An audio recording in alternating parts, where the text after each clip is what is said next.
My mom gave me up for adoption to begin a new family after Dad died. Now that I've created a successful life, she's insisting on reconnecting at my wedding, yelling, "I'm your mother." But my reply left her shocked. A few weeks after the bedroom incident, I was going to the bathroom late at night when I heard voices coming from downstairs. I paused at the top of the stairs, remaining hidden in the shadows. "The girl's getting harder to handle every single day," Richard was saying. "She's disturbing our family's peace. Have you thought about placing her in another home?" My heart froze. "Another home? You mean adoption?" Mom asked, and my blood boiled at how casually thoughtful she sounded. "I suppose that could be arranged. She's still young enough. It would be best for all of us," Janet added. "Madison is scared of her after that incident. And honestly, she no longer belongs here." I rushed back to my room, buried my face in the pillow, and told myself they couldn't be serious. Mom wouldn't abandon me. She couldn't. Of course, I pushed the conversation to the back of my mind, persuading myself it was only idle talk. 2 months later, my 13th birthday came around. I wasn't expecting anything special. My birthdays hadn't been observed since Dad passed away. But to my surprise, Uncle Robert and Patricia appeared at the door. "Happy birthday, Helen," Uncle Robert said, hugging me tightly. His eyes narrowed when Richard walked past, completely ignoring us. Mom had prepared a quick dinner, probably embarrassed that Dad's brother might criticize her. The tension at the table was so heavy it could be sliced with a knife, and Mom cleared her throat. "Actually, Robert, Patricia, I'm glad you're here. There's something I need to talk about." Something in her tone made my stomach tighten. "Helen isn't happy here," Mom continued, avoiding my eyes, and frankly, we're not happy either. She doesn't match our new family dynamic. I've decided to put her up for adoption. The words struck me like a hard punch. The conversation I overheard hadn't been just talk after all.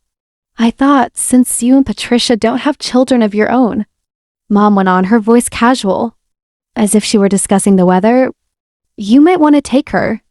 If not, I'll begin searching for other families." The room spun. I couldn't breathe. On my birthday, she was giving me away on my birthday. Uncle Robert's chair scraped back so forcefully that it toppled over. "We'll take her," he thundered, his face red with anger. "And you, Sarah, are the most disgusting excuse for a mother I've ever encountered. How dare you?" Richard started to rise, but one glare from Uncle Robert made him sink back into his seat. "Patricia," Uncle Robert said, his voice gentler, "help Helen pack your things.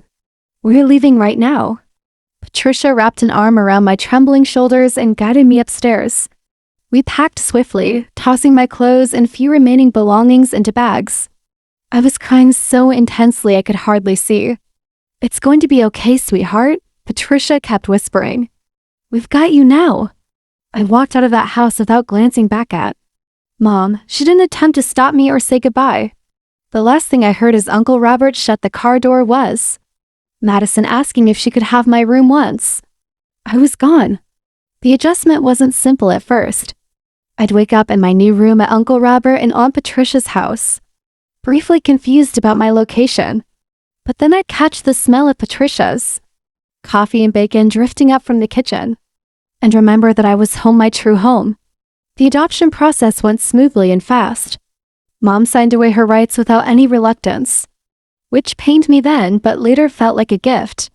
Uncle Robert and Patricia officially became Mom and Dad on paper, confirming what was already real in my heart.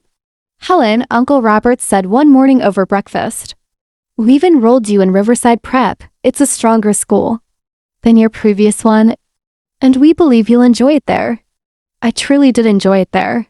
Without the endless pressure of my old home life, I began performing better in my classes. My teachers observed the change, and so did my new parents. They attended every school play, every academic award event, every parent-teacher meeting. When I joined the debate club, they watched every competition with proud smiles, even when I didn't win.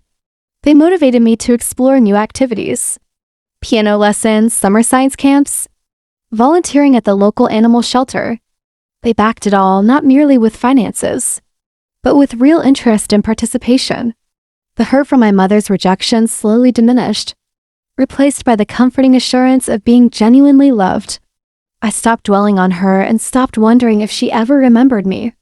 My new life was too filled with joy for those past wounds to affect me anymore. High school graduation arrived, and I had the loudest cheering group in the audience. Not just Uncle Robert and Patricia, but their entire extended family who had welcomed me as one of their own. "We have something to tell you," Patricia said at my graduation dinner. "We've been setting money aside for your college funds since the day you came to live with us." They had saved enough to send me to whichever school I selected. I chose the State University's business program, planning to major in investment management. College was amazing. I devoted myself completely to my studies, determined to make them proud. During my junior year internship at Goldman Sachs, Patricia casually mentioned that she'd bumped into my birth mother at the grocery store. "She has a son now," Patricia said carefully, observing my reaction. "They're still living in your father's old house with Richard's family."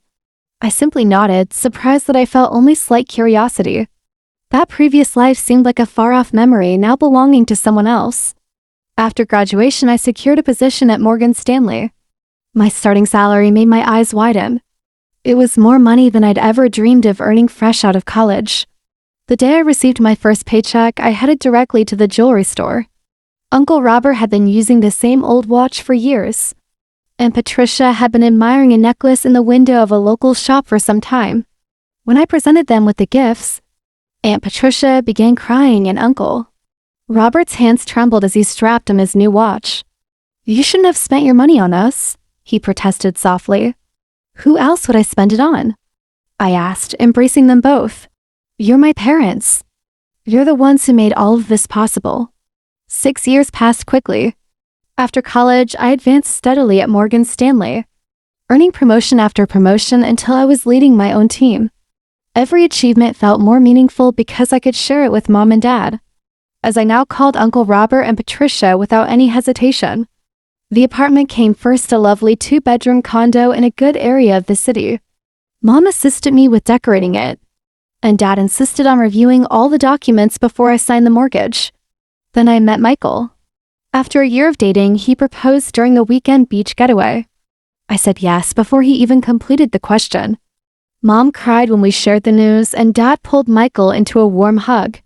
"Welcome to the family, son," he said, his voice thick with emotion. We dove into wedding planning. Mom and I spent weekends reviewing menus and sampling cakes while Dad and Michael connected over budget sheets and vendor agreements. Then the message appeared on Facebook. "Helen, sweetheart, I've heard about your upcoming wedding. I know it's been many years, but I'm still your mother. I've changed and I want to fix things.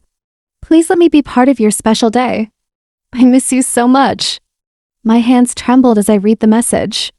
I immediately called Mom. "I saw Sarah yesterday," Mom said softly when I told her about the message. "She didn't ask about you once, but when I mentioned how successful you've become and how you're getting married, well, her eyes brightened in a way I didn't like." Mom paused before continuing. "There's more.